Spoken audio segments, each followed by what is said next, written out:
Analysing launch angles. In this video we'll be looking at why projectiles launched at 45 degrees achieve the maximum range, which is actually one of my favourite derivations. You don't need to know all the details of the derivation. What you'll be required to do is just explain qualitatively why this range occurs at 45. We'll also be looking at patterns between complementary launch angles and how the launch height, speed and angle affect its range. So when setting up the problem to look at the maximum range of a projectile, we're going to set it up with general variables so it applies to all cases. A few assumptions we're going to have is that it's a uni-level problem, meaning it starts and finishes at the same level. We don't know what the optimal angle is yet, so we're just going to use theta. And so it applies in any case, we're going to use v for the launch velocity. When breaking down a problem of projectile motion, first we break down the velocity into its components of vertical and horizontal as shown in these formulas. Now we're going to determine the time of flight of the projectile, but when we do this we break it into two halves. Remember, projectile motion is symmetrical, so the first half of the motion we're looking at the vertical component, and at the top of the motion the vertical component of velocity is 0 because the projectile was not moving up anymore and it's not coming down just yet. And you can see that in the diagram on this page. To determine the flight, we rearrange the first equation of motion that we have in terms of t, and then substitute our values. What we can't forget though is we only looked at the first half of the flight when substituting these values. However, the flight consists of the two components, so we're going to double the time to get the time of the whole flight. Now that we've found the time of flight, we can use this to find the range of the projectile. I'm flicking through this pretty quickly, but you might want to pause the video and have a look at the details of how I've broken down the equations. Now I don't think you're required to know this bit.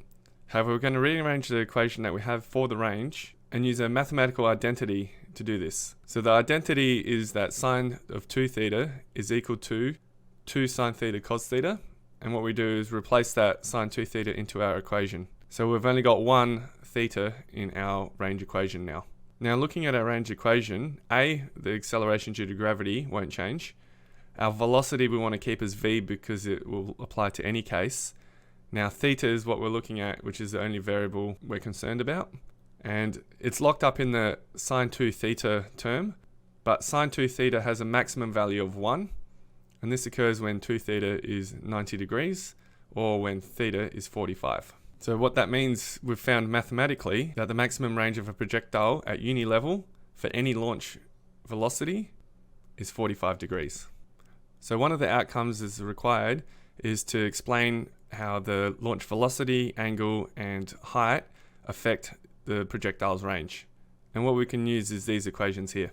So you can see with the time equation, the main factor in the time of flight is the launch angle and the initial velocity of the projectile in the vertical direction.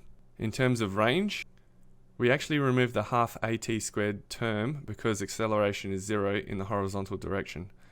So the terms we're concerned about is the initial velocity in the horizontal direction and the time of flight.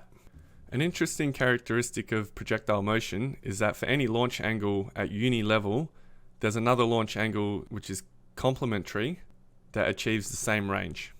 So complementary is a mathematical term meaning when two angles add up to 90 degrees. And you can see from the diagram there's always the two angles that achieve the same range.